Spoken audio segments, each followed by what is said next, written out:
there's some Revelator songs that I'm like, man, we got to bring those back. But we've done so many songs and albums. There's like so much to choose from that I guess we don't think about it all the time.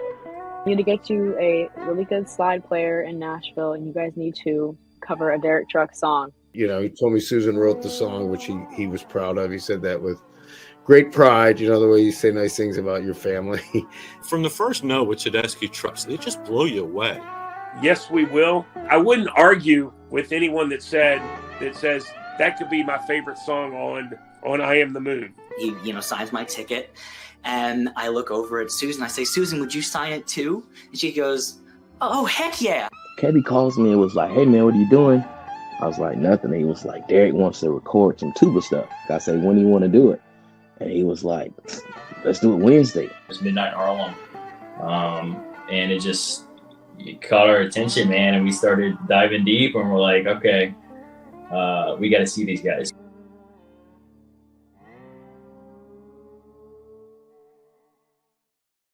What's up? Welcome to the unofficial Tedeschi Trucks podcast. This is episode number, 196. I am Adam Choate. To follow this show at Tedeschi Trucks podcast on Instagram. Please subscribe on YouTube. Whatever platforms you listen to the podcast on, I'll definitely be getting an audio version of this live stream out soon for sure. Patreon.com/TTB podcast if you want to support. Definitely check that. All the links are in the episode description of the show on YouTube. Thank you, Kathleen, Stacy, Troy, Daniel, Mariah, Bo, Marion. Patreon.com/TTB podcast. Yeah, let's get into this. Beacon, the last three. We got frequent contributors, regular contributors, David Flamm, Randy Bershaw, Mr. Weedside and Woodside himself. Let's bring him in here. What's up, guys? What's up? We're back. How you guys doing? David, you're in your hotel. You're still in the city. Yep, still in the city. We're flying back to Atlanta in the morning, so we're still here, and because of the holiday, so we're still around. Nice. You're in, like, you said you were by the Garden or whatever. Yeah. You said you're midtown, not too far from Beacon. No, not too far. Not too far at all. Quick one train, 4 stops. And you made it back to Long Island, Randy. I made it back to Long Island after a fun weekend of staying in the city after commuting all week long. So it was really nice to not have to take the train or drive home after the show. It was great. It was a great weekend. What's up, Bob Ozzy in the chat? And Bob. Suzanne. Oh, yeah, for sure. You were at all 6, Randy, right? Correct? In all fairness, I took Thursday off to save the marriage, but I was at the other 5. So, okay, so that was the fourth show, the fourth show. Yeah, and actually it turned out all right. I mean, as much as I'm going to pretend like I didn't want to be there or anything. That's not the truth, but I was a little more energized for Friday, Saturday because I did miss one of the days, but and I did, I got one of the songs that I missed on Thursday back again this weekend, so I felt like vindicated. I didn't feel too I felt like a failure of the Beacon run that I wanted to complete, but some things are more important than others. Sure. And do you guys know how many Beacon shows specifically you've been to out of the 64 total that the band has done? We'll get into all that, I'm sure. I would say probably like 20 something for me. And David, you've been to a handful of Beacon too. I do know because of TT Bass, right? You plug everything. Yeah. And it tells me everything. So the last 2 shows for Ann and I actually tied us for the most shows we've seen anywhere with the Ryman. We've actually seen 22 of the Beacon 64 shows. Not bad from some Southerners from Atlanta. Right, I was going to say. Bringing their ass up here 22 times. Carving out a third of the market right there. Okay. And you started kind of late, I think. Right? Did you not start kind of? You weren't at the first couple Beacon runs for TTB. I think 16 was my first. I'm not sure when their first was, but I think 16. was the first year that Ann and I came up. Suzanne's asking you, Randy, was Mark wearing a shirt of yours? I guess Weedside, Woodside. Did you give Mark a Weedside shirt? Is that true, or is it? I didn't give Mark a weed side shirt, but I did ask Kebby what size he was, and I plan on hitting him one with one, hoping he'll wear it at one of the shows. But I had no idea what Mark was wearing or what Suzanne's referring to. But I'm interested. It's cool. Was it what kind of shirt? Even if they don't wear the shirt at the shows during one of the shows, doesn't mean they won't wear it around town, out in public, in their life. They might get caught on camera with it, and then you never know. Yeah, wouldn't be the worst. It said I think it said "smoking the best" or something like that. Yeah, but I figured it was a barbecue shirt. Oh, gotcha. Let's set the record straight. Yeah, everybo's not just getting high, right? The observations that everyone is everyone's got the minds in the right places. For sure.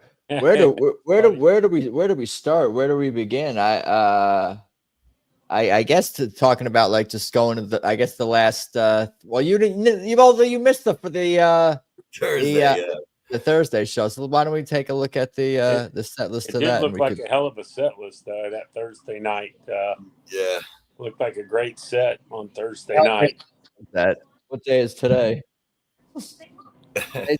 25th, right? So Saturday the 24th, 23rd, so 22nd. Yeah, 22nd would have been Thursday. I think that was the last night with Buddy Guy, and I think he came out and acoustic set. I think they did 10-minute acoustic thing or something. I saw some video that looked pretty freaking amazing. Let's see here. This was it, yeah. Yeah. Wawa, Laugh About It, Don't Drift Away, Outside Woman, It's So Heavy, Down in the Flood, Last Night in the Rain, Bell Bottom Blues, Why Does Love Gotta Be So Sad? Everybody ought to make a change. Everybody's got to change. That's probably that song, the song. Kebby and Isaac. Jam into Shame, Midnight in Harlem, I Want More, Bex Bolero to close out the set, and then I Pity the Fool for the encore. One of Ann's favorite lately has been Everybody's Got to Change Sometimes. So she was bummed to see that on the set list Thursday and figured we wouldn't get it over the weekend, but we did get look at that. I mean, we got I Want More, we got Shame we got again. Midnight. I think that's about it from that we got over the weekend. That's what you were referring to. Yeah, you were saying the Shame and the Midnight is what. Yeah, it was, I've been playing around with that TD bass a little bit on the railroad, and I thought it was cool. Like they show like the biggest. I just noticed that today. Obviously, it's been there probably from inception, but like the biggest bust out. Like they haven't played in X amount of shows, so I thought that was cool. It was for this show. It was Outside Woman Blues. I don't think they had played that in like 50-something shows or something. It was pretty cool. Yeah, they're saving me so much work, TT based. For sure. And so much preparation. I don't need you guys to send me really set lists anymore. Just some personal photos. Just send you with the band, you and whatever personal shots of the stage from your perspectives and stuff like that. Other than that, so much of the information and official material comes out from the band, including where they get their. Well, I don't know where this came from, but. We got the nice clipboard there. But yeah, they got everything here. I think that a song for you, which they did not play, I think that's the only one where they had scheduled to play that they didn't play, like a later show that was like canceled out, kind of edited on that show. Yeah, this poster's awesome. This is just pretty striking. Yeah. Beautiful. That was a cool poster. Clinton, they got the credit right there for me. Great. Yeah. Details on the case there. No. Yeah, stellar set list. Did they play Little Martha into must have played it into Midnight in Harlem? Is that what that is? I guess so. Should we take a listen here? Yeah. Hold on, I can try to cue that up. Snippets are good. I won't get tased for that. I'll be good. Let's see here. Bear with me. Switch.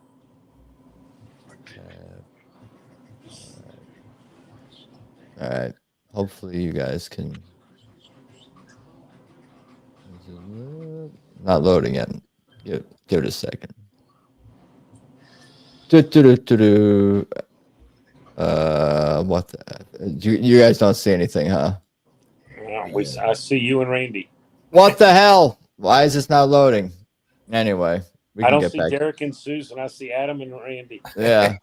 We can do our own rendition. Where were your seats? Where were your seats last all over this past week, Randy? You were pretty close to all the shows. So around.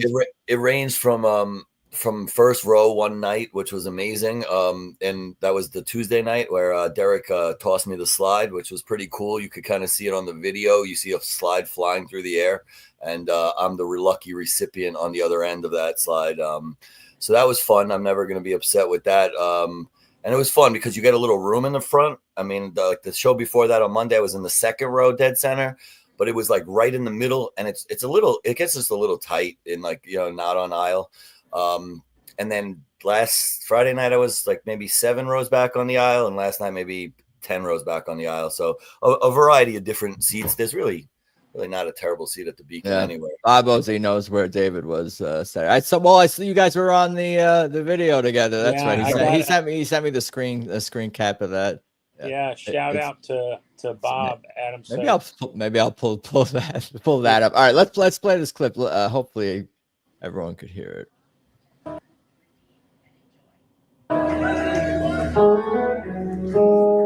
Okay.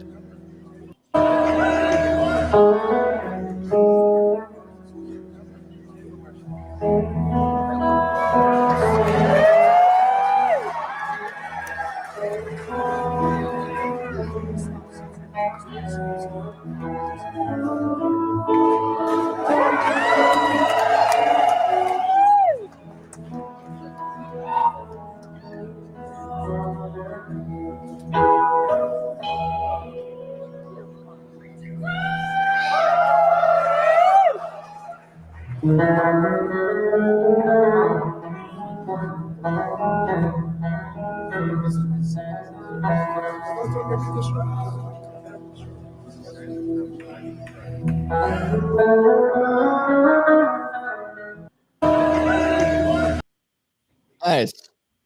You guys heard that? That worked? Yeah, that worked. A little bit. Frozen? I'm frozen. Now I'm frozen. Yeah, you're gone. I'm frozen. Let me go back to this camera. There you go. Go back to this camera. Weird. But yeah, I want to give a shout out to Bob as far as our seats. So Ann and I for Friday night, we had 2 singles, both on the second row. She was far right, I was far left, and I said, "Are you sure you want to stay here? I'll go to the other seat." And she said, "Yeah, it was because it was very crowded over there. We knew a bunch of people on the far right, but it was real crowded." So I said, "Okay, I'll walk over to the other seat." So as I'm walking across the front row to the other seat, Bob and I had been chatting earlier in the evening, and I walked by, and he's sitting there, and he said, "Yeah, I splurged for front row for the show." And he's like, "There's nobody sitting here. Why don't you sit here until they come?" And I said, "Okay, I'll sit with you till they come." And I sat there the whole show. Whoever had that ticket didn't show up the whole night. So that's Bob right next to your left. He's Bob, been on the show, of course. Yeah, so Bob had to suffer with me on the front row with him the whole night, Friday night. So shout out, obviously, to Bob for for sharing his space with me. That was pretty incredible that no one showed up. I don't know, maybe a corporate ticket or something that didn't get used or something. You never know. Pretty amazing. We're all so crazy. Imagine having a front row at the Beacon and just not giving it to someone to use, or or like you said, just unoccupied seat. This looks so timeless. Just this theater. I don't know what it is. Something about, and also that really came across on Nugs too. I felt like I could have been watching, the Allman Brothers in the early 70s, late 60s, or something like that. Watching the show on Nugs, it just between the music and just the historic, beautiful nature of the theater and the way the show was presented, it's pretty amazing. Even in this photograph, it just feels like this is pretty cool. He looks like he has no arms, but that's okay. Even from a guy from Atlanta, it feels like home when we come to the Beacon. It just, it feels kind of timeless and feels like home. It's, nothing like TTB at the Beacon. Nothing like it. Nothing like it. No doubt. No doubt. Why don't we? Energy all week. I mean, early shows like Monday, Tuesday it was. I mean, it wasn't as obviously crazy as the Friday, Saturday with the full 2 sets and beyond last night. But yeah, it was the energy is always good at the Beacon. I always tell people if like you're want to see Tedeschi and you haven't seen them yet, try for the Beacon or Red Rocks, because kind of where you see where I've seen them personally, and then I think they're at their best. I haven't been able to get to the Fox yet, but that's on the list, Dave.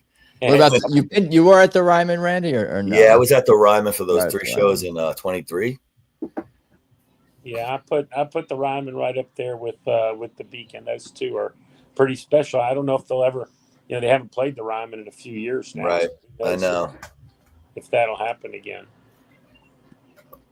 This was Friday. Friday. Yeah. Yep. We got Don't Know What It Means, The Letter, Soul Sweet Song, Chevrolet, Until You Remember, Coming Home, Yes It Will, Take Me As I Am, The Storm to close out the first set. Crazy Crying, Who Am I, Let Me Get By, Keep On Smiling Any Day, Stand Back, Life Is Crazy, Presence of the Lord, How Blue Can You Get, Made Up Mind, and Key to the Highway. For the encore, night 5 of 6. This was streamed, of course, on Nugs. I thought it was pretty cool to kind of old school start to the show, going back to kind of 2016, 17 with opening Don't Know What It Means into the Letter. That used to be pretty regular back in I think 2016, 17, 18, kind of that time frame, and that was a nice throwback, I thought, for a start.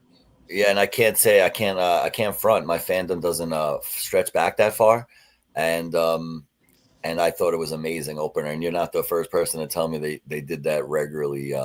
Right. A few years prior to me starting to listen to them, but I've been waiting for the Letter. Anyone who watches this cast knows I've been waiting for the Letter for Dave. The last time I saw the Letter was with you in Chicago in 23, March of 23. So it had been like 30 shows. I've just been missing them every time they play it. I'm just not at that venue, and I was pumped for it. Really pumped. Glad you got it, Randy. Thank you.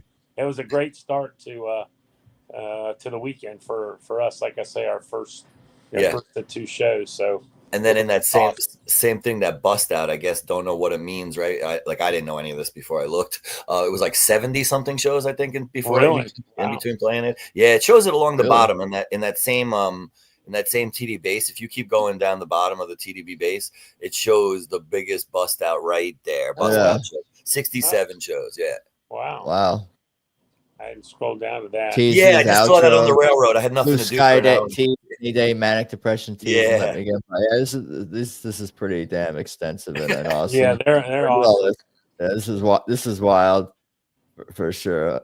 I can't imagine how much work went into this. I would say one of my favorite Susan vocals is Until You Remember. As soon as you hear those horns to start, right? Yeah, always go.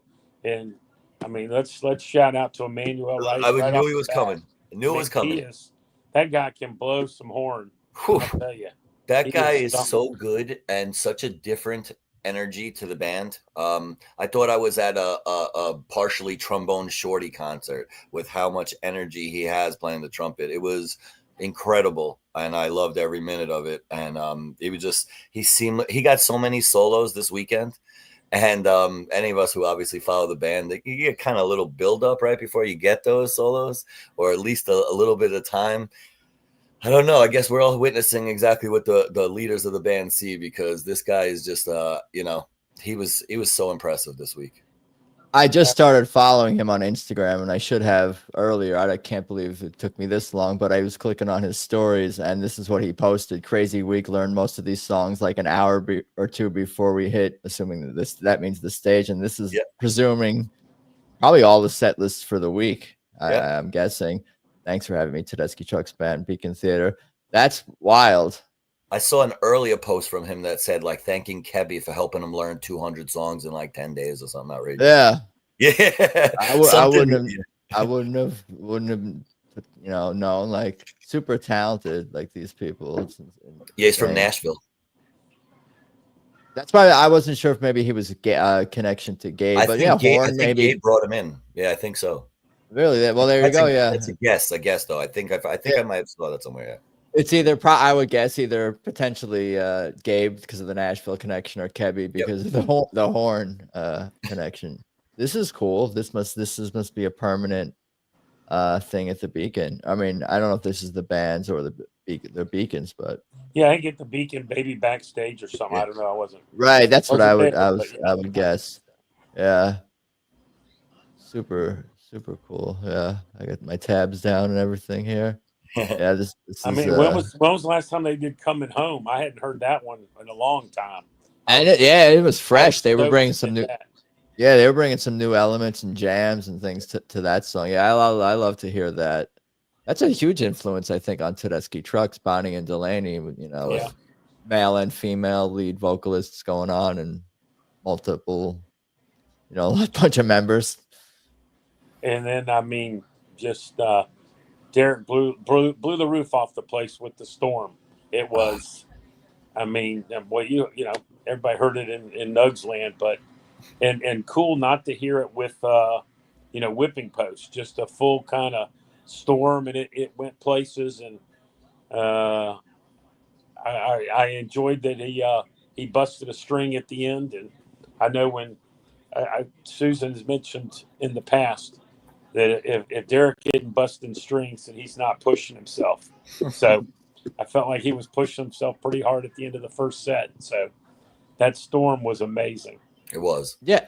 I guess they got their fill and get somewhat of playing Allman Brothers stuff. Not that they're not playing it themselves, but they might as well they're getting back to their roots in some ways, playing TTB originals. They played Shame full also. I said, correct me if I'm wrong. I think that Stand Back is the Lone Allman Brothers of the Six Nights. I'm not. I'm pretty confident because I kept waiting for this. I kept waiting for the set, and it didn't happen. And then I'm thinking they did the Brothers shows, and their Warren's playing with them later on with the Government Mule, and it was a little just surprising. Like, when have you seen 6 Tedeschi shows? Because they were kind of doing that before. Now they're getting back into Tedeschi Trucks music, and obviously we still got a lot of Derek and Dominoes, and we got. Did we get it? It Ain't Fair. Was that one of the? I think that was early. Yeah, it was early on. Alicia did that, like maybe the second night. Yeah. Right, but this was not we're playing Statesboro and Liz Reed and whatnot. We were saying who said that you telling me that Warren's at the was at the Knicks game on Friday night, so you were kind of thinking. A Wednesday he went with Susan and Derek, and everyone was just assuming he'd be at the Beacon because he's still in New York. But then someone told me he was at this Jubilee in Colorado or something this weekend. Oh, maybe he wasn't even. Yeah, no guests. Again, I think that they had a couple of guests. I guess Buddy in some ways is the guest, and then they had last night they had the keyboardist come out. Yeah, D-Vibes played on. Yeah. Right. We lost Flamm. Yep, he'll come back. Get him back. Boot him out and then bring him back in. He'll come back. What were we talking about? The 23rd. Yeah, this one here. Yeah. This is just the Friday night show. Yeah, and bringing out a couple of new ones for the second set. Yeah, I love the new ones. I keep saying how anytime TTB seems to come out with new songs, they're familiar already. You feel like you know them after 4 listens or less. They do sound familiar. I never had that experience really with other bands. I feel like, I don't know, maybe that's just me. Usually it's just like, you gravitate towards a few songs that come out on an album, or it takes you a while and eventually you love the majority of the songs or more than half of them on a new album or something like that. But these songs come out and they're like, they're familiar, so familiar after just a few listens, and they keep growing on you, growing on me. Yeah, I think that Any Day was actually I think the highlight of the second set for me. Really just an incredible Any Day. Teased Blue Sky, but just really, really good. Like everything else they did that night, but some always obviously stand out a little more than others to you. the Nug streams are awesome. I don't know if we talked about it a little bit even before we started recording, but I should say that thank you to nugs.net for their presentation of this show, along with Tedeschi Trucks Band and their crew, because it was just stellar. It made you feel like you were there in a way that I think maybe I haven't even seen from some of the past Nugs TTB shows. Not to say there was anything wrong with those others. Everything was pretty damn great. But I think that some of the camera work that showed the crowd, showed wider shots of the crowd, but didn't stay on it too long. And they were very sleek with moving cameras.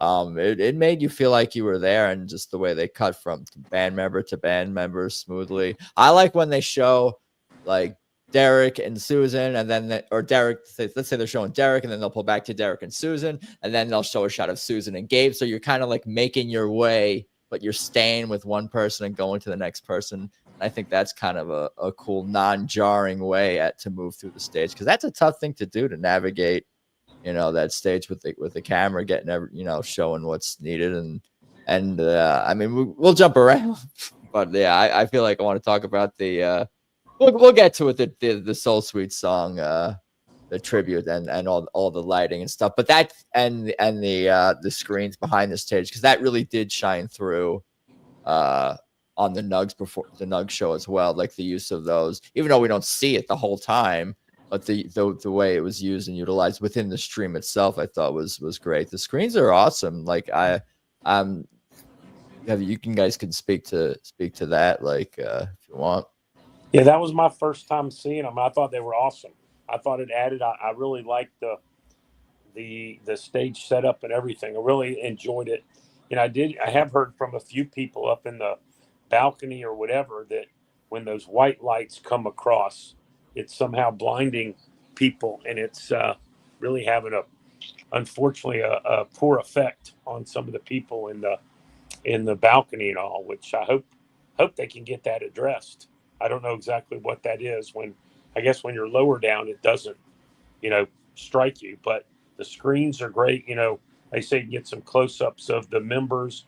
You get some videos. You get some, Allman Brother kind of psychedelics and different things and album themes. And yeah. I thought it added a lot. Yeah, I think it'll be extremely helpful too, like come next few months when they're back out on the outside world in the amphitheaters, because the further back people can always see as much as they want to see, and it definitely helps the people zoom in on the band a little more, especially if you're not sitting where Flamm is in the first row.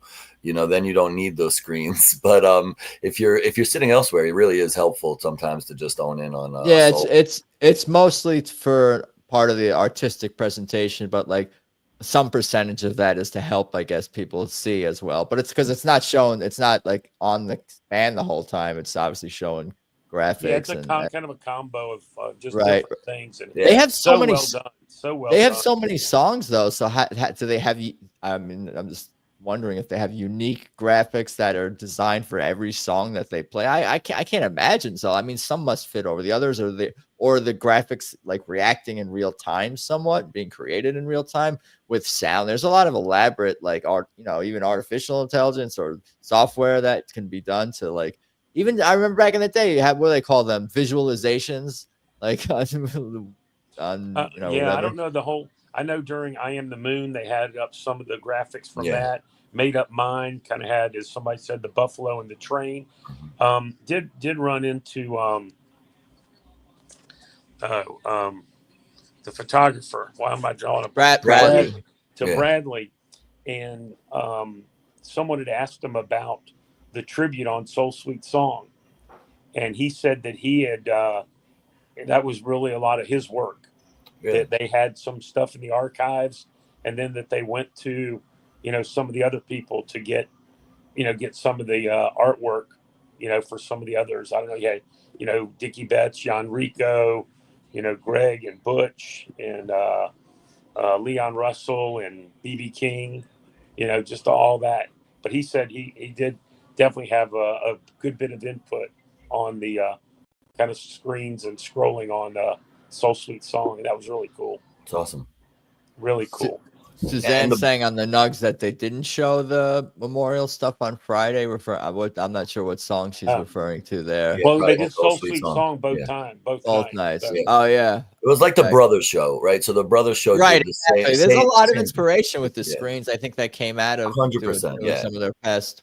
And then you put all that money into the to that one song, of course, right? Like a Soul Sweet Song had all those graphics, right? With the Brothers, it was No One to Run With, right? So you put all that money and you're gonna play them for like the both nights because you put a lot of money into the product. I wonder if that was done on. I wonder, looking at Suzanne's comment, I wonder if that was done purposely, like as a reveal for the. Well, maybe the audience. Maybe Nugs just didn't catch it. I mean, it was the same both nights. Oh, totally. In the theater. Yeah, maybe they just saved it for a reveal for the audience for the final night. Like I don't know. They kind of saved. They could have saved it. Possibly. Yeah. They could. It's a hard thing to miss all those big images on the screen, and it's funny because during the Brothers show. They held it on there the whole time. The full frame was the people, and you didn't even see the band. I don't know if someone went to the bathroom and left the thing, but maybe it was just they wanted to really give us a tribute. I'm not sure, but so they went too far in the other direction for Friday night, and then Saturday was perfect.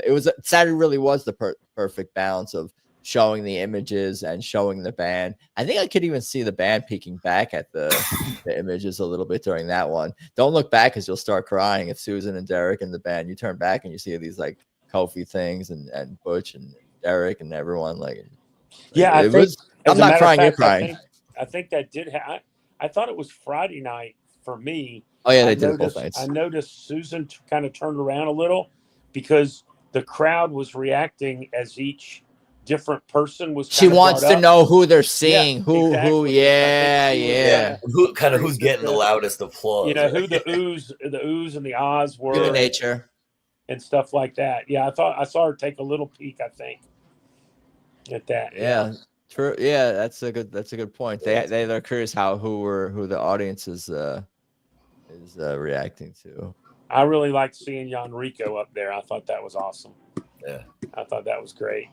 That's something they can continue to do, and I kind of talked about before. It's great that they're able to just overtly share the legacies of these people, these musicians with their images, because maybe there's some new younger or just people who don't know as much about music. So someone's asking, "Oh, who's that? Who's that? Who's that? Who's this?" And then they're learning, and then you're passing the music down from generation to generation, and new fans are discovering all this music and discovering B.B. King and Dickie Betts and all of them. Yeah.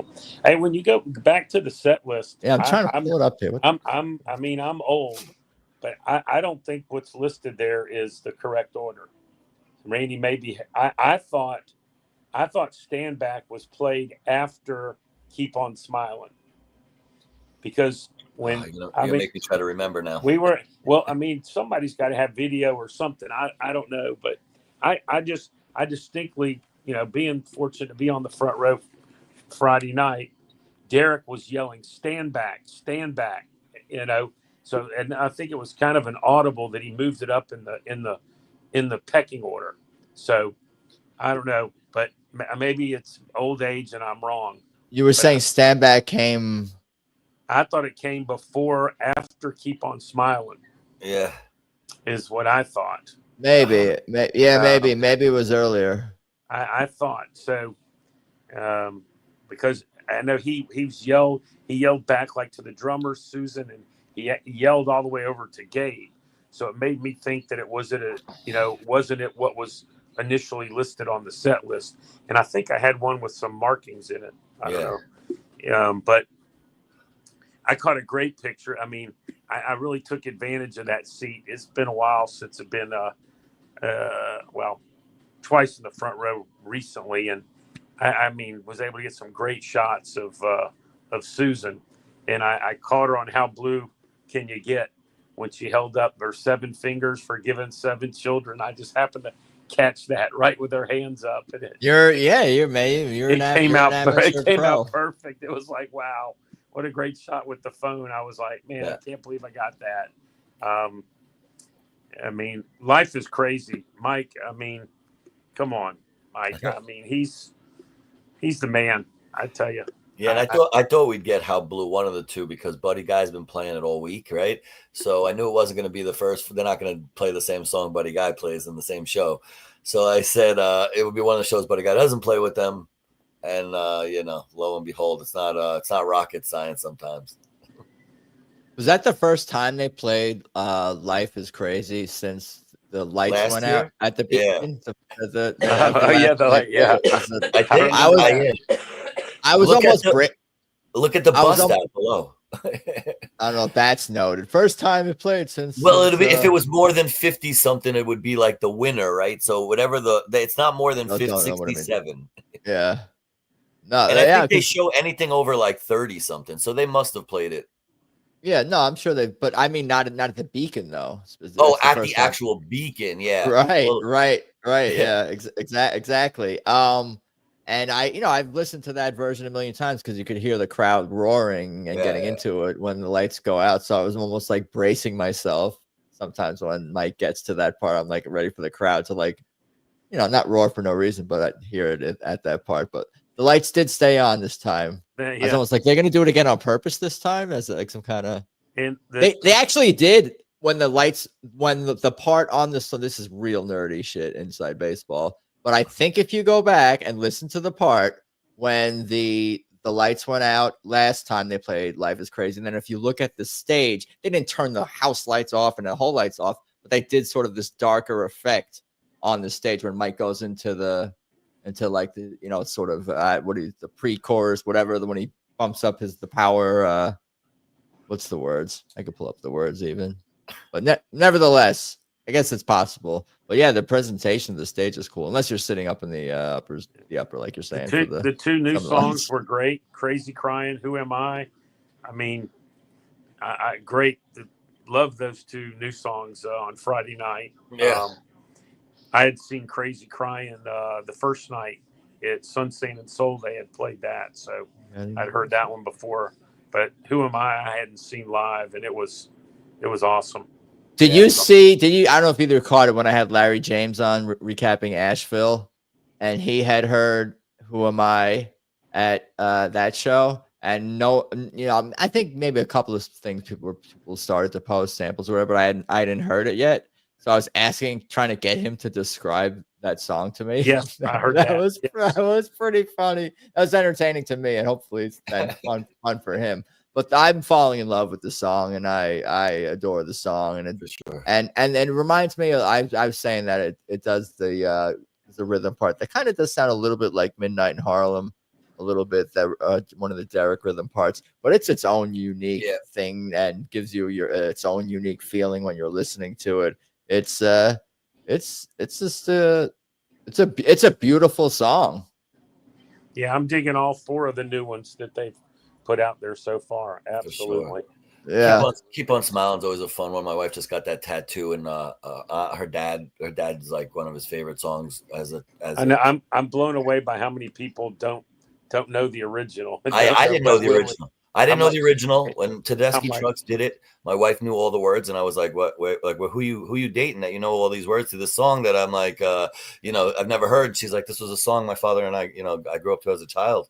And she got the tattoo recently at the opening at my shop, and it was pretty awesome. It was pretty cool. She's been wanting to hear it for sure. That's awesome that you got it. Yeah, I thought the encore was interesting. That was to me Key to the Highway, and I thought maybe we get another little more upbeat rather than a blues kind of tune to end the show. They rarely, right, Dave? They rarely end where like everyone's not on stage. Like it's almost to me like they're not on stage, all of them. That's not how they're going to end it. And like they weren't. I was like, oh wow, I guess it like you said, a little not abrupt, but isn't the right word. But it was definitely. I would have been shocked with another song there. Yeah. You would almost have expected Key to the Highway maybe to close out the set and then Made Up Mind to finish it. Is more of a where they had everybody on stage and all. Yeah, it was I thought it was a little different. I kind of like that it was different. I was thinking, are we going to get maybe two songs? Because Key to the Highway, they could extend that, and they extend. I'm not sure the exact duration of it off the top of my head, but it was. I liked it. I like something different. Yep. Yeah. No, it was. I mean, it was a great show, but compared to Saturday night, it was. Yeah, it was a great show. Saturday night was. It was a little off the apples and charts. oranges. It was off the charts. I mean, I was like, are they not going to take a break? I mean, the first set went close to an hour and a half. Yeah, as I said, the same thing. Yeah, I was like, I keep an eye on keep an eye Yeah. on the clock for these. I want to know. I try to have an idea. I'm like, how much more music? When am I going to do this? When should I start cooking dinner? I mean, I thought it was going to be over after So, Dave, volunteer slavery. I thought that was exactly right. Into the Yes. I thought that too. Timing wise and song choice, it would have made all for reasonability right there, right? I thought that exact same thing. Oh, volunteer slavery, 100%. It's over for the set, and it would have been amazing set right there. Yeah, and what we got after that. I mean, all the love. I know Adam used my quote about yes, we will, but all the love is number one from I Am the Moon to me right now. I just, been able to see that several times live. And I mean, Susan's vocal is just amazing at the beginning. And then Derek, I don't know where he takes us on that guitar journey, but I love it. It jumps out at me when you see it, when you see this on a set list, it just seems to jump out at me. As does this Crying Over You and Sweet Inspiration is cool to see. Like, I always say, play the thing you haven't played in a while. That's all I want to hear. Yeah. I mean, if you look at that from Tangled Up in Blue down to the end of the first set, I mean, it was face melting. It was mind blowing. This is the show right here. I went outside at intermission and I said, if that was the end of the show, like I wouldn't have been mad. Like it was amazing. I mean, it was like, yeah. I mean, it was. It was. I just got the feeling you knew they were taking a break for a couple of months after this, and they were not going to leave anything on the table. They were all guns a-blazing to go out, with a couple of months off, and of course, the last night of the Beacon run. It's and I met a fellow. You need to have him on your show, Adam. He just bumped into him. I don't know how he was writing stuff. Tommy Bolin, I don't know, Tommy Bolin was an old guitarist, died very young. And this guy writes pieces about him and everything. And he discovered Derek, this guy. And I sent him a message. I'm like, dude, I want to know who the hell you are. You write this incredible stuff. And so he just introduced himself to me on Messenger. And we chatted. And he was coming. He goes, I'm coming to the last show at the Beacon. He goes, it's the last, basically show at the Beacon of the tour and everything. He goes, it's going to be unbelievable. He goes, I've got to see. And he just started seeing TTB a couple of years ago. And nice. He's in his 70s. He's seen them all. And he's just like, you got to have him on. He actually did a video of the Allman Brothers at the Beacon in 2003. He did a DVD that he was hired, I guess, by somebody working with the brothers, the Allman Brothers back then. And so we connected before the show. My buddy Ross, who had gotten us tickets, we were on the third row Saturday night. And Ross and his buddy Dave, we went and had a drink. And Michael came and met us. And, I mean, what a meeting of the TTB minds. It was great chat before, and then I've already seen what he's written after he saw the show. And if you go to on Facebook, Tommy Bolin Archives, and I'll definitely get you his contact info. I think he'd be a great guest for a chat with you. Very, very knowledgeable guy in the somewhat in the industry, and he is blown away by what he's seen in TTB, and he just discovered him during the I Am the Moon release, and got into that, and is trying to see him as often as he can. Yeah, you can almost forget that people are just still discovering the band, and as they, and it doesn't mean anyone is less passionate. You guys are 20. What are you like? You 2013, and then 2018, and now I'm 2010. I wasn't really into Derek. Didn't really know much about Derek or Susan before Tedeschi Trucks bands, but we're all like, I can feel like it's always like the same energy and the same passion talking about this band, whether I'm talking to you or Kebby or someone who works with the band or has worked for the band, or just like photographers and journalists, like everyone just has this like passion for the band that like it's just we all share it, and it's just we all match each other's passion. It's fun. So I have to ask Dave. Dave, I mean, you probably doubled me up on shows so far. And this world, where does that one last night rank in your world? How do you even rank through that? Yeah, it's hard. I know it's hard, but yeah, it's in the top. I'm very comfortable saying that was it's in the top 122. The latest is the best. I mean, especially I don't know that second set again. It's where you are with certain songs, right? At certain times, it's like 100%. Are you hitting? And we were sitting near some other friends of ours, and one of our friends, Helene, was dying for Sweet Inspiration, and and hit that. I mean, one of my favorites for Mike is Gin House Blues, Future Soul. That song right now, probably my favorite of the new four. It just really cooks. And then Tell the Truth, back in 2008. I didn't expect that. I know. I was chasing that song they were like you with the letter, Randy. Yeah, if you scroll down, Adam, it says that Tell the Truth was like the bust out on that one. I think it was 60, 70 something shows before they did. Yeah. I missed that. I was always, I was at the show before or after they were playing it. It was a long time before I finally hit that. And one of my buddies from high school who's still playing music and stuff in his mid-60s, and his high school band used to play that. And that was always just like one of my favorites to sing along to and everything. So it's cool. And Shame has been, since that was first released live. And that version of Shame last night, I don't know where Derek took. I mean, that could have been that was a shame that was hard to beat in my book. It was, and then I turned to Ann. I said, we're going to get Midnight, and I said, we're going to get Bound for Glory. I can feel. I said, I feel just the way Derek is going with this. I said, and then I was like, you're on this. It was like, and they did Midnight, and then they went into the New and Moon, and I was like, I think Susan needs a break. I said, I'm no Bound for Glory's coming after this. I said, it's just a break in between. I know it. And sure enough, I was just like, and then I told Ann, and she's been under the weather. I mean, she really had to sit in her seat, both nights. She was just not, and I said, honey, you're going to get a Sly medley. I swear we're going to get a Sly medley. I couldn't believe it. I just was like, I just couldn't believe what we were getting. And it just, I mean, that little 64 thing. And I mean, it was, I mean,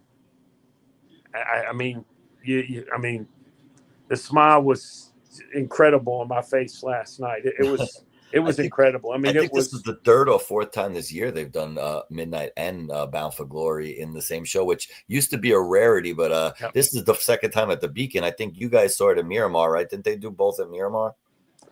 Or Virginia Beach? It was somewhere else. Yeah, I don't know if it was there, but man, it was. I mean, this show here was. I mean, and like I said, that Future Soul. I mean, that's just to me as a rocker. It's a throwback, little Hendrix-ish, but also that's what I say. It's almost it has the feel, and I guess maybe with him playing the Firebird of like the first album, from their first album, just to me it could have fit on there. I feel that a little bit as well. Timeless. Yeah. There's a time. It's funny that David, you're able to almost like guess what's coming next based on how that evening set list just feels to you. Because I'm only the only way I kind of predict songs is based on like what they play the other nights in that city. Oh, we're probably not going to hear that because we heard this or whatever. But you're like, oh, he played Midnight, so we played this, so maybe we're going to get this. You're that in tune, which is, you know, we're all pretty in tune with the band. Yeah, but here's a funny story, Adam. So my buddy Ross Myers had got 4 tickets, and you know, he shared a pair with Ann and I, so we got to sit with Ross and his buddy Dave. And yeah, I was like in tune. And Ross goes to me, he goes, did you fucking see the set list before the show? He was like, he's like, man, you're just pegging this left and right. I was like, he's like, you must have seen the set list. It was hilarious. He was trying to call me out that I already knew what was coming. He's like, this is do you avoid the set list if you're able to like see it? If they sometimes occasionally you zoom in on a picture that they post before the show, or like on Nugs, or just you just happen to see it in person, you know, near the stage or something. Do you try to look away, or do you? I'm more of, I want to kind of guess that song. Like if I hear, you know, Derek had a note or something like this, or like I said, sometimes the feel of the show, it's weird how sometimes you just get a vibe, because I mean, Derek, man, he's the greatest, you know, set creator there is, you know. I know he gets input from others, but man, I think it's ultimately his call. And yeah, it's just funny when sometimes you just kind of get on somehow the same wavelength. I don't know how that is. I certainly like to analyze the set list after the fact, like looking at the method behind the madness for sure, and like thinking about like, oh, this is an upbeat song, this is a ballad, this is a cover, this is your Almond song, this is a Susan song, this is our jam song, and just like figuring that method to the madness, but also like thinking about how each song makes the listener feel, because that's kind of ultimately, I think, what the journey they're taking on is. They're taking us on like, and it's hard to describe what each song makes you feel. And part of that can be tied to like, oh, this is a rock or this is a ballad and whatnot. But I think ultimately that's like how I sort of analyze the set list. Like some of these songs are just, you know, very emotional. Like you hear a Shame and Derek's going crazy. Then Midnight, The Moon is like a good release, I think, following like 2 songs like that. It's an upbeat. It's more of a rocker even in itself, like just where these songs fit. And Bound for Glory is a little bit, it's a not slower tempo, but it's a different tempo than a song like Moon. Yeah, it was interesting. I mean, Tell the Truth really ended very differently, and he just kind of morphed it into the Shame, where usually at the end he's got that great, you know, lead at the end to Tell the Truth, and then they go back into it at the end, and you hear those couple of notes, and the crowd usually just goes nuts at the end, and he just kind of segued it, and I was like, wow, wait a minute, where are we going? And then boom, I was like, oh, this is going into Shame. I was like, I don't know, and then I just kept waiting for it, and I could tell the audience did not, you know, they weren't quite there yet. Maybe we take a look at. It's interesting also is which songs there was very few that they played more than once, right? I mean, there was probably 5 songs maybe that they duplicated Randy during the run. Yeah. Maybe. Bound for Glory, obviously Soul Sweet Song, Midnight, Shame, and Made Up Mind. No, I think that was 2 Made Up Minds, right? Was that the only Made Up Mind? I know it was on the set list. I don't know if they skipped it earlier, but I think they skipped it. I think that was the lone Made Up Mind, I believe. Oh, maybe. Yeah, I thought Derek. So I thought like national audience, obviously Nugs, Last Show at the Beacon, old songs, new songs, mix of albums. I thought he painted his masterpiece last night. I've been saying it all day. I thought for Bob Dylan's birthday, he painted that masterpiece. A double dose. I was gonna say a double dose of Dylan. That was cool. Double dose of Dylan on Dylan's birthday, and that was great. Just really, I don't know. I mean, everyone's always just reveling on how good of a job Derek does. But I thought last night was like his finest work yet, and I think it was the best Tedeschi show I've seen of 53 shows. Yeah, I mean, it definitely was way up there. way up there. And you're talking about what I loved is Emmanuel kind of dancing up there with Elizabeth. The two of them were just all over it during the yeah, everyone got a solo last night. God. Now we know the band where like everyone's gonna get a solo within like a weekend and this and that, but not every show is always every single person. Sometimes with the Nugs, I feel like he goes a little even just make sure that everyone gets their shine because people are watching. But last night everyone got everyone got at least one. But I mean, Emmanuel got probably seven solos last night. It was so crazy how many times this guy was playing a solo and everyone was going crazy the whole time. Like I said, it was a different energy to the band for sure. It just brings a little bit of a different element. I don't know if it's his age or the newness. He looked so excited to be up there and playing with them, which how can you not be, right? It was incredible. It really was incredible. I think it's his style. I think he has his own style, and even on Until You Remembered, the intro to that, it was definitely a moment for him to shine on that and do his own thing before they get into the song. And you can hear, he brings his own style to his own thing. I love the horns. I love what Elizabeth does, especially she had a couple of great moments. Oh yeah, last couple of nights. Let's not forget about talking about her just because we got a new trumpet player for the run. Let's not leave Elizabeth out in the cold. I'm just picturing the band in my head, and I'm just going from the next person to the next person. Like let's see if I can find where. That leaving trunk. Oh my god! Whenever leaving trunk starts, I can't wait till we get to the trombone solo. Let's see if you guys hear this. Yes.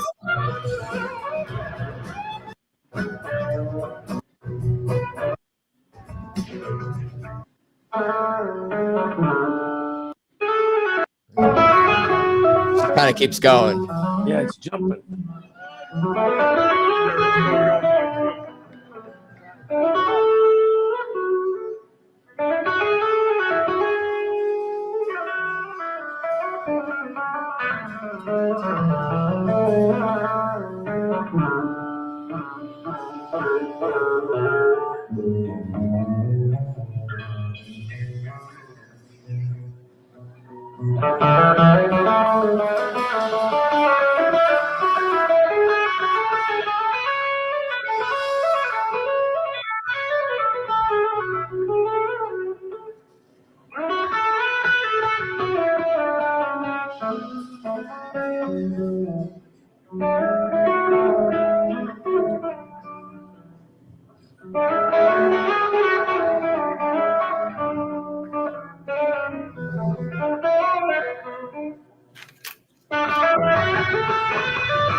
Get it.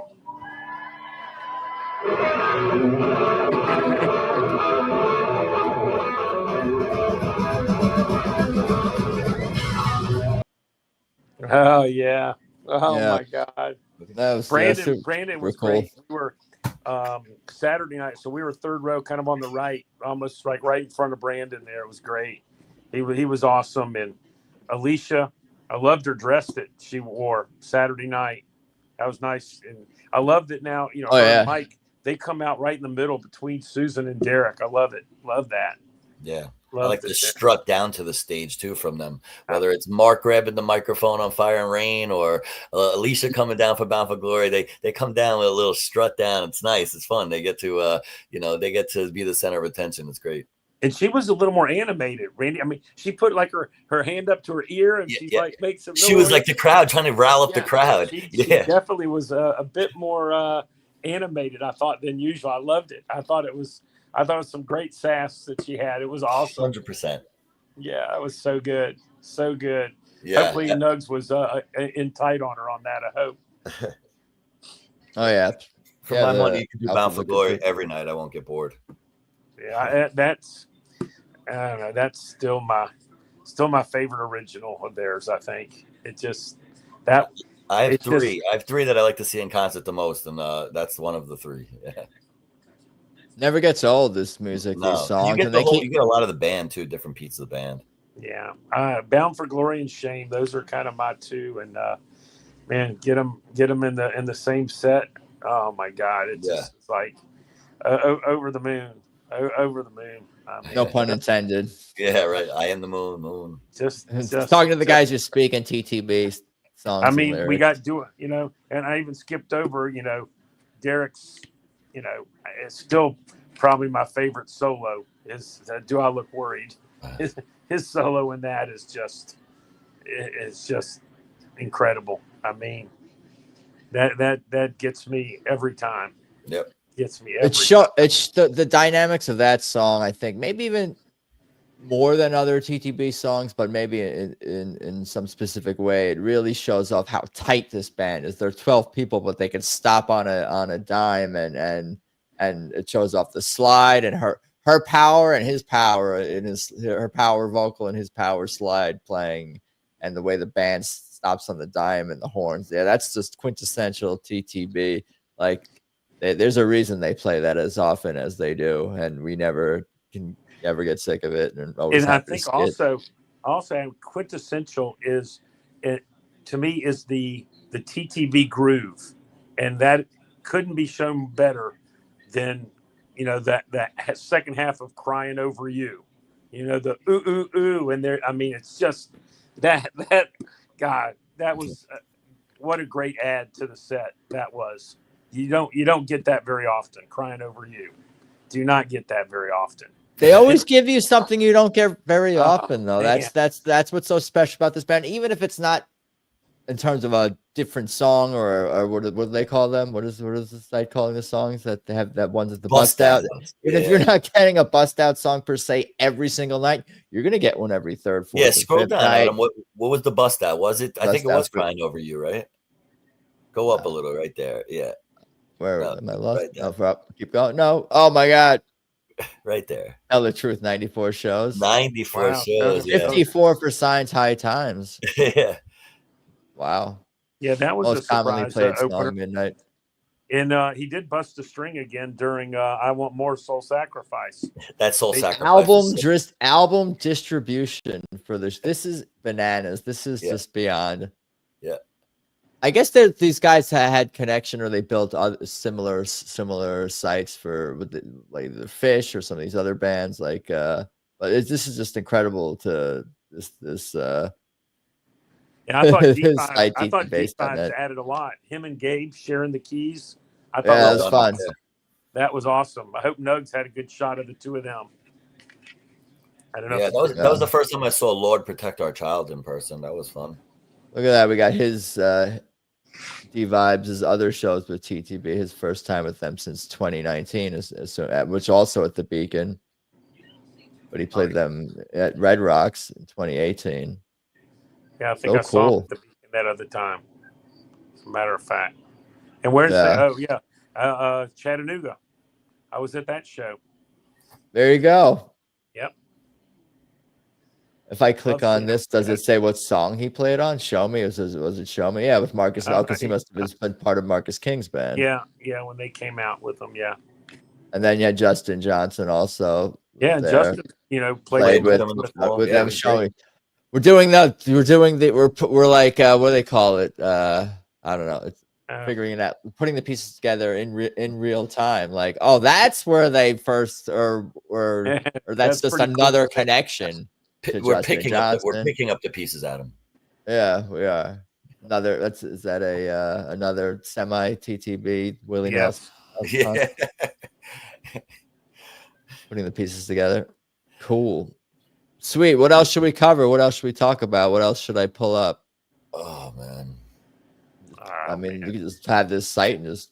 I'm still just beaming over last night's show. Just beaming over it. It was phenomenal, and again, you get to see so many people that when you come to the Beacon. Just see so many people that I know from different places, and it's fun to run. And then you don't run into some people that are here So it's, that's the one unfortunate thing. Can't see everybody, but again, so what a special treat for me to be able to sit next to Bob Ozzie Farrell Friday night. That was a lot of fun. We never sat together to show. It was really, it was so cool to be able to experience it with another sicko. Yeah.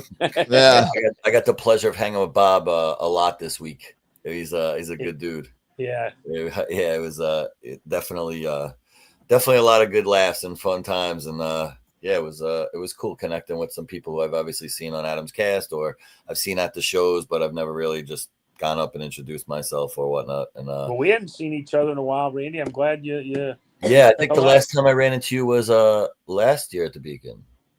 Last March, huh? Yeah. Yeah, I think so. What if we love the band and specifically their music too much? What if it's like too much? Do I need to seek help or something like that? Yeah, that was Thursday for me. I needed to seek help and not go so I could go the rest right. of the Okay. time. we need others to hold us accountable, or we go to the doctor and what are they're going to prescribe? We need two doses of midnight doses of TTD. Midnight in Harlem's. Which, two speaking midnight of which, Harlem's and a I Bound didn't for see Glory. it, but I think my wife said she saw Susan asking one of the crew members for some Tylenol last night, middle of the show, for some aspirin, because she I guess maybe had a headache and knew that she had 2 more hours of music to go because it was pretty early on. Yeah, I mean, sometimes I'm sure they don't always feel the best and aren't always in the mood to do a show. Tough week for her. Yeah. Oh yeah, especially super tough week. Condolences, yeah, of course. Yeah, it's very sad about her. Yeah. I mean, I was hoping I hung out a little bit afterwards, but didn't get a chance ever to see Derek or Susan. Yeah, I just wanted to try to pass along my condolences, to her on the passing of her dad. So sad, and what a trooper to carry on and everything with such a heavy heart. Yeah, and I think some of the song choices were deliberate during the course of the week for that. They seemed very had to cry. There was few of them that were, I think, not that they've never played these songs, but I think some of them were definitely done intentionally, and I think really help the release for them as the artist that they are. I couldn't have gone out and done my job that like that, but that's why they're professionals, and I'm on Adam's Cast. And I think they've built up some not thick skin, not tolerance. Those are not the words I'm looking for. But they've experienced a lot of loss and pain, and have had to continue on making music and rebuilding lineups and finding the right songs that they could probably play that express their emotions without losing their own control of their own emotional. Sometimes when I'm playing, I'll be like, oh, look at me, I'm making myself emotional. This is fun. I'm playing a few chords or whatever. But like, they're playing amazing music that is so meaningful to them and the people that they love, and some of them who have passed. Suzanne says that the other night, the ad lib to Space Captain, that they didn't have it on the set list. Derek yelled over to Sue. She was like, no, right, no, and he was like, Space Captain. All right. And then she sang it, and it was friggin' awesome. And I think he just knew maybe what she might have needed right there, right? As we try to do for our loved ones when we think things are going to make them feel better. Right. There's something to that. Like, yeah, Derek is composing the set list, and part of it must go. Part of the thought process must go, what's going to make my wife, Susan Tedeschi, feel better, lift up her spirits, what's going to bring her the most joy to play on this particular moment, this particular night in time. And I'm sure if Randy's smart enough to have that awareness, I'm sure Derek does too. And touche is considering that you live well. You live, you learn. A better wife, better life. They say. Yeah. He definitely. It was come out of nowhere. It was interesting during the week. A couple. Nope, we lost him. Times, like the first night, I didn't see like a lot of emotion from her. That Monday, I guess maybe it wasn't the first night, but maybe first night after her dad passed. And then during the course of the week, I felt this is just all me feeling it. It's not like I talked to them and they said, yeah, this is how it went. But I felt like the emotion was definitely building from her, which I'm sure it was because I don't know if you've ever lost a parent, which I certainly have. It's kind of the dust settles a little bit and then starts like to sink into reality. So I think as the course built, and I'm sure maybe she's going up to the New England area after this.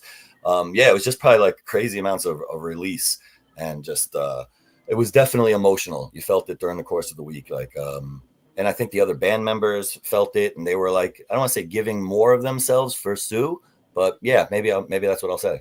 Yeah, there's some. Yeah, they felt it, so they kind of behaved or carried themselves. They got to provide way. support. They are they're a traveling family and all, and they provide support to each other and everything, and and they have certainly performed in very, very trying times. Right? They've definitely experienced that, Adam, as you said. So it's but it's still tough to be a professional and deal with personal loss and still put on an amazing show that where you're giving it your all because the fans are there for you. Yeah, you guys were there for the band, and it really shined through on the Nug stream. The band was loud. You could hear them, and you could see and hear Susan reacting to the loudness of the band, especially early on when the band hit the stage. Like, she was like, holy shit. That was kind of like the reaction. I like feeling like, how many people are here? What is going on? This is because to be surprised, a little bit surprised by how powerful and how loud and the raucous the crowd was. Like, this is a 64th show. It's not her first rodeo at the Beacon, but she reacted like, oh, this is some of you guys pre-gamed, I'm guessing also, but the crowd was ruckus. It was an awesome crowd, really, from the start. I thought amazing crowd. You know what it is? It is the pre-gaming because it's Saturday, so you have all day, to do whatever you need to do. It was over 3 hours of music, 3 hours and like 6 minutes, I believe, of live music. I'm not sure where that ranks. Does the TDB base show the longest TDB shows to date? If not, they got to add that tab. Well, hey, I'm not sure. I will share this with you. So it was Ann and my anniversary on Wednesday night. So I was actually away on business. I had to actually take a red eye in Thursday night from Phoenix to get here for Friday morning. And Ann flew in from Atlanta Friday morning. We were at different airports and we didn't meet until we got to the hotel on Friday morning. So I basically had no sleep Thursday night going into the gig. And I was struggling all day Friday. But I tell you, for the 3 hours or whatever, when I was in the Beacon, man, I had all the energy in the world. You'd have thought I slept like a baby the night before. Right, adrenaline. Yeah, I mean, it was, nothing better for jet lag than a TTB show. Yeah, no doubt. Yeah, I had a buddy. Shout out to Tom who ran into Derek and Susan late, about 1:30 in the morning on the street, and so my only question to him wasn't like, what their interaction was or anything. That's his time. My question to him was, what time were you able to fall asleep after that? He got about 3:30. I was able to fall asleep after that interaction because it's always just fun. And like you said, it's the adrenaline. And I ran into Brandon and Alicia at the end of the show and, thanked them, of course. And this was probably an hour after the show ended. And Alicia, like I said to her, I was like, that was just unbelievable. She was like, that a lot of music, right? A lot of music. And I'm like, yeah, like, so she was aware it was longer than their average show. That's for sure. Yeah, it was close to 11:30, I think, by the time they shut it down last night. Yeah, it was a late one. Yeah, I was looking at the clock for paid extra for that one. Yeah, what a show. What a show. Cool. Oh, we gotta wait now. We gotta wait months now, right? Till the next. Yeah, that's what music. Suzanne was asking. What do we do through? There's always something there. They post something. They make an announcement. I mean, there's always something for me to discuss. I feel like there's maybe a pop-up show, a private show, more new music show. More, yeah. You never know. I'm sure that they always got stuff in the works. And before you know it, it's July. I mean, there's dates in July, right? Yeah, 2 months, late July. Yeah, Ann and I are going to do Red Rocks for the second time, so we're on board for Red Rocks. So we're looking forward. So we got something to look forward to in a couple of months. So that's not that far away. Right, we go back to our daily grind, make some money, so we can afford the next go round. It's true. I'm pumped to go to the St. Augustine venue this year. I've never been there before. Oh, you're gonna do both of those? I'm doing both of those. Yeah, we're staying in St. Augustine. A little vacation without the children, my wife and I. It should be really nice. We'll see you there. We'll see you there. It's cool, right? The venue's supposed to be amazing. It is. It is. That was one of the top shows of the year last year, I thought. Yeah. Yeah, they put on there, Hometown crowd. Hometown for them. Yeah, totally. Oh, be celebrating my wife's birthday there at St. Augustine. That's fun. Nothing like celebrating birthdays wrapped around your favorite music. There you go, huh? Sounds like it's Dave's birthday. Yeah, I'm gonna put happy birthday on the set list. You never know. You never know. I'm putting it out there. I'm putting it out. You'll get a shout. You'll get a shout out, but not a song. Right. You can maybe happy birthday to Ann. Maybe she'll sing happy birth. You get like two. You get like one line, maybe. One line. You get one line. Susan. There you go. Here, you take it. Should we check out the When I'm 64 when they came out for the encore? That was so awesome. It was so awesome. Last night. Why don't we take a look at that? You guys should be able to hear this.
That person didn't catch the sign up on the screen. I guess there's some different videos of it. Yeah. Oh yeah, that was so cool. Scott Conacher.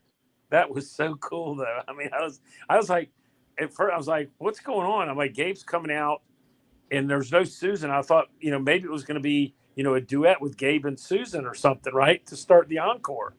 And then I'm like, well, there's no Susan, and Gabe's starting to play, and I was like, what's going on? This is definitely unfamiliar.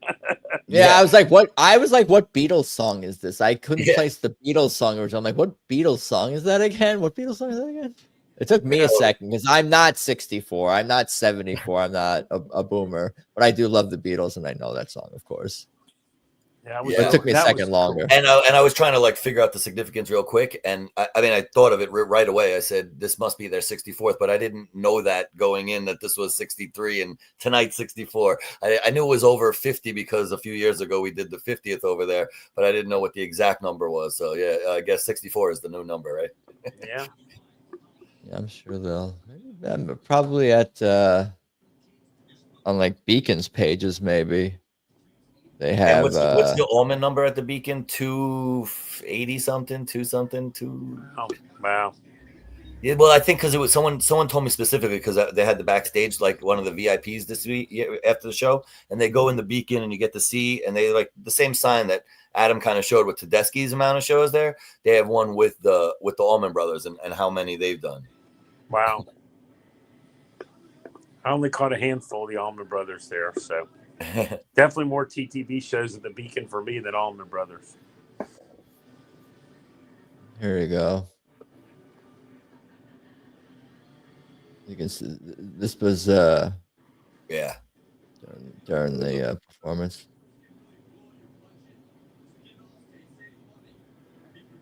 Yeah, they showed the sign behind the band. Yep, sweet. Yeah, 64 shows.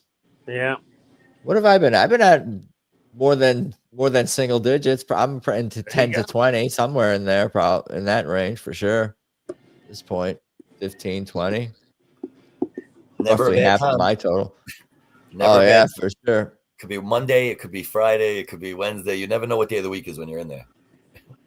Yep. Cool. Anything else we should cover, talk about, discuss? Weedside, Woodside, if you're need a dispensary in Queens. Yeah, man. Thanks to really all the people, the crew, and everything, and the blondies, the before and after, pregame, postgame, they had drinks and the fan clubs for free, and really they did a nice job. But the meet and greet, and like as far as the meet up for the fan club, it was cool. The crew, TTB crew, always top notch. Sound was great. Always kind and willing to chat with you for a minute, and you're asking silly questions about different things, and they're just all great people. And again, shout out to all 12 members of the band. If we might not have named everybody one by one here tonight, but it's every one of those 12 are certainly noticed by all of us every night. So we love them all, and can't wait till we see the next live show. That's it. Yeah, super, super cool week of music, just following it from afar and watching the streams on Nugs. We didn't even talk about the Friends of the Brothers shows at the Iridium and some of the bands sitting in for those. Just such an amazing week of music for sure. Thank you guys. I appreciate it. Thank you, TTB, the band, the crew, listeners, watchers, everyone, people in the chat, Bob, Ozzy, Suzanne, everybody. Thank you so much. Like, subscribe, links to everything is in the YouTube description. Get the audio episodes out soon. I'll do my little throw to the outro thing, and we could talk for a minute after too, for sure, Randy and David. But thank you, everyone, and let's talk soon. Thank you, Adam. Thanks, Adam. For sure. See you, for sure. Randy. Dave, Peace. see you at the next one, brother. Peace.